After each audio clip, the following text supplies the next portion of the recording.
Sleep and the teenage brain. What's the link between the teenage brain, sleep, and mental health? During adolescence, teenage brains go through three important changes which affect brain cells and the connection between brain cells that allow them to share information and work together. The first change is that brain cells get bigger. The second is that most of the connections between brain cells are pruned back and the number of connections are reduced. This allows for the third change, when remaining connections between brain cells get thicker and stronger. These stronger connections are formed as teenage brains mature into adulthood. The first area of our brain to mature and develop stronger connections is at the back. This area is involved with interpreting what we see and with spatial awareness.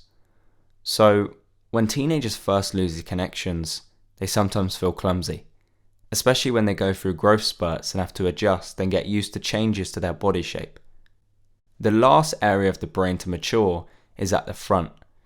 This area is involved in rational thinking, and it doesn't finish growing until we reach our mid-20s. So when they lose the connections between cells, teenagers may find it difficult to calm themselves down and to manage strong emotions. Teenagers may also struggle to see other people's points of view and to read and understand emotions in others. All of these changes shape teenagers' developments and growth into adults, and they follow important changes in teenage sleeping patterns. Firstly, teenagers need to sleep for longer periods of time. They can need between 8 and 10 hours, or even as much as 12 hours of sleep a day. This is because the amount of deep sleep teenagers need increases. Teenagers need more deep sleep to get rid of the old connections between brain cells and to grow the bigger brain cells and the stronger connections between them. The increase in deep sleep is essential for teenage brains to mature. Finally, there's a change in the timing of teenagers' sleep cycle. The hormone melatonin sends the message to our brains to feel sleepy. In teenagers, it's released later in the evening, so they might not feel tired or be able to go to sleep until as late as 11 o'clock or even midnight. Melatonin may then continue to be released until 8 or 9 in the morning, making it really difficult for teenagers to get up and to get to school on time, never mind focusing on studying. So there are lots of changes to the brain and sleeping patterns of teenagers. But what happens to teenage brain development and their mental health if they don't get the sleep they need?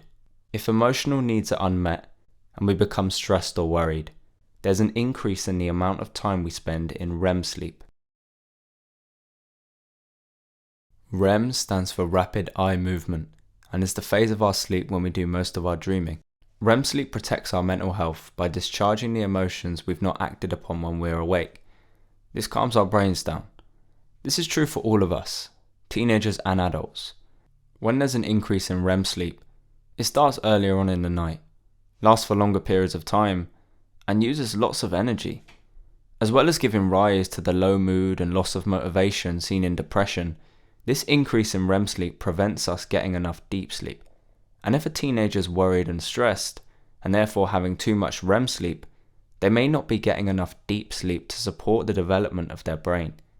If they haven't had the deep sleep needed to reduce the connections between brain and cells, before the connections can be made stronger, they may be left with fragile connections between their brain cells, which makes it harder to manage strong emotions and to think clearly.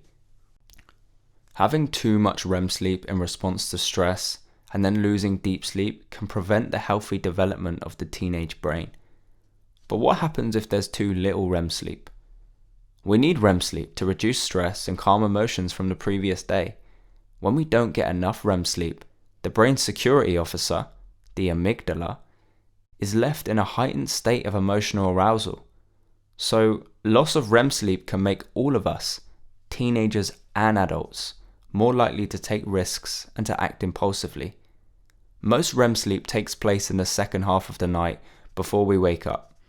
So, one significant barrier to teenagers getting enough REM sleep is having to start school before their brains stop producing the sleep hormone, melatonin, and waking up naturally at 8 or 9 in the morning.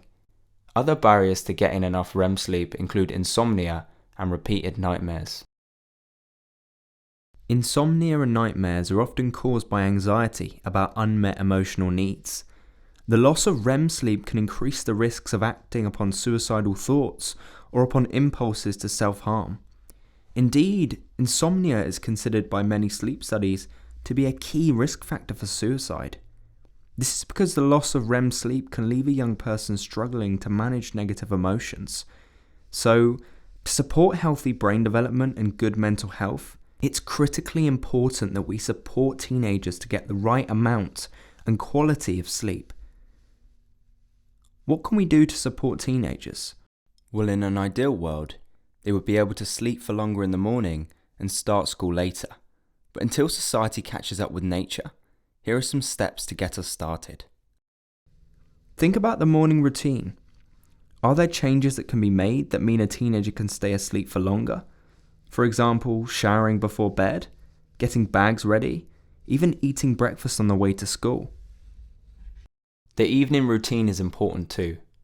Light beaming screens interrupt the release of the hormone melatonin, which sends us off to sleep. So switching devices off 45 minutes before an agreed time supports melatonin to promote healthy sleep. We can all benefit from learning relaxation techniques to reduce stress. There are videos introducing 2 exercises on the Suffolk Mind website. They are 7-11 breathing and muscle tension relaxation. Doing these before bed helps us all get a good night's sleep. It can also help to stop the excessive worrying which causes an increase in REM sleep.